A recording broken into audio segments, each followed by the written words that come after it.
Pak Husain ya. Beliau salah satu ulama cendekiawan.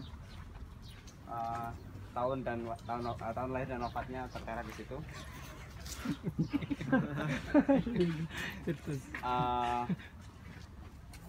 Beliau buta sejak kecil, tapi dianugerahi kecerdasan yang luar biasa. Sempat mengenyam pendidikan di Al-Azhar, kemudian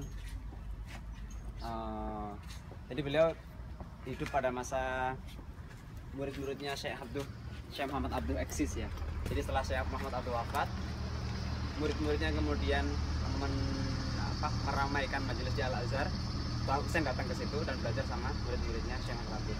Setelah itu beliau melanjutkan pendidikan di Prancis, di Sorbonne, sastra Arab.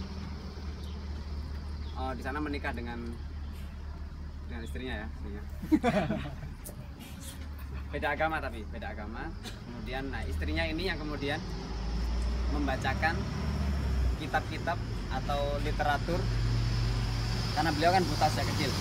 Jadi istrinya ini yang bertanggung jawab membacakan literatur kepada Pak Husain. Oleh Dr. Muhammad Imaroh di bukunya pernah dijadikan bonus Al-Azhar, majalah Al-Azhar. Pak Husain ini mengalami 3 fatrah dalam hidupnya. Fatrah pertama beliau masa-masa belajar di Al-Azhar. Kemudian fatrah kedua ini fatrah agak liberal ya. Jadi beliau termasuk dalam fatrah kedua ini lahir buku beliau namanya Al-Adab Al-Jahili. Ini yang kemudian menimbulkan gejolak di antara para cendekiawan, sehingga banyak masyayikh Al-Azhar menulis sanggahan atau rot kepada buku Al-Adab Al-Jahili ini. Di antara isi buku tersebut adalah mengatakan bahwa sebuah kisah ketika seseorang berkisah tidak selalu kisah itu sebuah kisah nyata.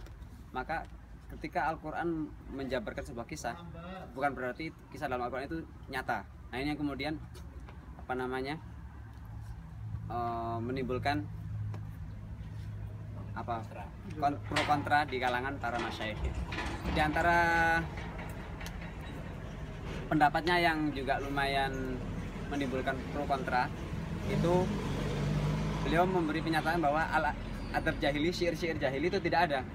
Jadi itu syair-syair yang dibuat di zaman Islam oleh ulama Islam, kemudian dinisbahkan kepada seseorang yang namanya Umar Qais, seseorang yang namanya Zuhair bin Abi Sulma, dan seterusnya.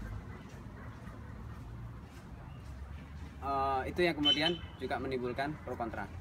Setelah itu beliau haji, nggak tahu saya tahun berapa. Di sana kemudian beliau menemukan tetes cahaya spiritual gitu ya. Jadi di sana menemukan pencerahan-pencerahan yang kemudian mengantarkan beliau kepada fatrah ketiga, yaitu fatrah beliau masa-masa tobat.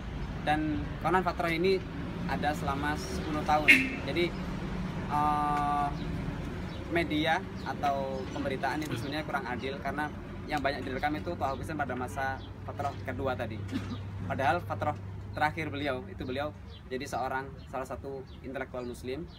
Dan di fatrah terakhir ini salah satu buku yang ditulis adalah Al-Hamish As-Sirah. Jadi beberapa sejarah yang kurang mendapat perhatian di buku-buku sejarah induk oleh beliau ditulis ulang dengan bahasa cerita. Saya kira itu. Ya, Assalamualaikum warahmatullahi wabarakatuh. Waalaikumsalam warahmatullahi wabarakatuh.